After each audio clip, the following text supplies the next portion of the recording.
வணக்கம் மக்களே, welcome to the Fender show. இன்னைக்கு ஷோல நம்ம பார்க்க போறது பசூகா அப்படின்ற மலையாள மூவியோட ரிவ்யூ. இந்த படத்துல பாத்தீங்கன்னா மம்முட்டி, கௌதம் மேனன் மற்றும் பலர் நடிச்சிருக்காங்க. இந்த படம் ஒரு கேம் பேஸ்டு கிரைம் த்ரில்லர் அப்படின்னே சொல்லலாம். அதாவது கொச்சி சிட்டியில தொடர்ச்சியா நிறைய கிரைம்ஸ் நடந்துட்டு இருக்கு. அதை கட்டுப்படுத்துறதுக்காக கௌதம் மேனன் தலைமையில ஒரு டீம் ஒன்று ஃபார்ம் பண்றாங்க. அந்த டீம் வந்து சிட்டியவே ஆல்மோஸ்ட் கிளீன் பண்றாங்க அப்படின்னே சொல்லலாம். அந்த டைம்ல எதிர்பாராத ஒரு கிரைம் நடக்குது. அதாவது ஒரு கோயில் திருவிழாவில் அந்த சாமியோட சிலையை வந்து திருடிட்டு போயிடுறாங்க. அதை தொடர்ந்து பார்த்தீங்கன்னா ஒரு ஃபுட்பால் மேட்ச்சில் அந்த ஃபுட்பாலோட ட்ராஃபி, அதாவது ஐஎஃப்எல் ட்ராஃபியை வந்து திருடிடுறாங்க.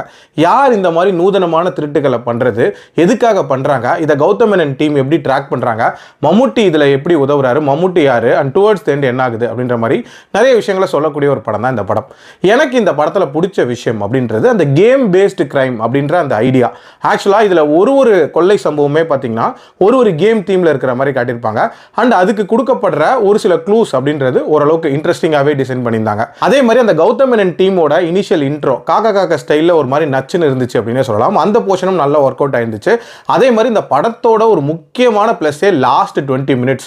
இன்ஃபேக்ட் இந்த படத்தோட ஒரு பரிமாணத்தையே மாத்திச்சு அப்படின்னே சொல்லலாம். ரொம்ப நீட்டா ட்விஸ்ட் அண்ட் டர்ன்ஸ் அமைச்சிருப்பாங்க. அண்ட் மம்முட்டி ஆஸ் யூஷுவல் ஒரு வித்தியாசமான ரோல் இதில் அட்டன் பண்ணியிருக்காரு. அதுக்கும் ஒரு வாழ்த்துக்கள். எல்லாத்துக்கும் மேல பார்ட் 2க்கான ஒரு லீட் அப்படின்றதும் ரொம்ப நீட்டா கொடுத்து முடிச்சிருப்பாங்க.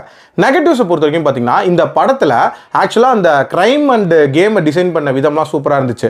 பட் அந்த இன்வெஸ்டிகேஷன் போர்ஷன் இருந்துச்சுல, அது பயங்கர லேகாக போன மாதிரியான ஒரு ஃபீல் இருந்துச்சு. ரொம்ப வளவலன்னு இன்வெஸ்டிகேட் பண்ண மாதிரி இருந்துச்சு. அதே மாதிரி இந்த படம் ஸ்டார்ட் ஆன விதமே பார்த்தீங்கன்னா மம்முட்டி வந்து ஒரு பஸ் டிராவலில் ஸ்ட்ரேஞ்சர் கிட்ட இந்த கிரைம்ஸை பற்றிலாம் சொல்கிறாருன்ற மாதிரி ஸ்டார்ட் ஆச்சு. அது கூட ஓகே. பட் அப்போ நடக்கக்கூடிய அந்த மாஸ் மூமெண்ட்ஸ், சும்மா அந்த ஹீரோயிக் மூமெண்ட்ஸ், அது எல்லாமே கதைக்கு பெருசாக ஒட்டாத மாதிரி தான் இருந்துச்சு அப்படின்னே சொல்லலாம். அண்ட் கண்டிப்பாக பேஸ் அப்படின்றது பெட்டராக இருந்திருக்கலாம். டியூரேஷனுமே கிட்டத்தட்ட 2.5 மணி நேரம் போகுது. ஸோ இன்னுமே சாலிடாக ட்ரிம் பண்ணியிருந்திருக்கலாம்.